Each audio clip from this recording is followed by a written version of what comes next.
حضرت آدم علیہ السلام کی مغفرت کی دعا. دعا of Prophet آدم علیہ السلام for forgiveness. بسم اللہ الرحمن الرحیم. ربنا ظلمنا انفسنا وإن لم تغفر لنا وترحمنا لنكونن من الخاسرين.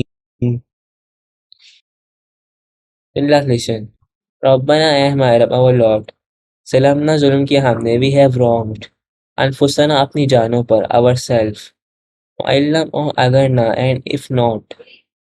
تغفر لنا تو بخشے گا ہم کو, you forgive for us. وترحمنا اور نہ رحم کرے گا ہم پر, and have mercy on us. لنکونن البتہ ہم ضرور ہو جائیں گے, surely we will be. من الخاسرین نقصان اٹھانے والوں میں سے, among the losers.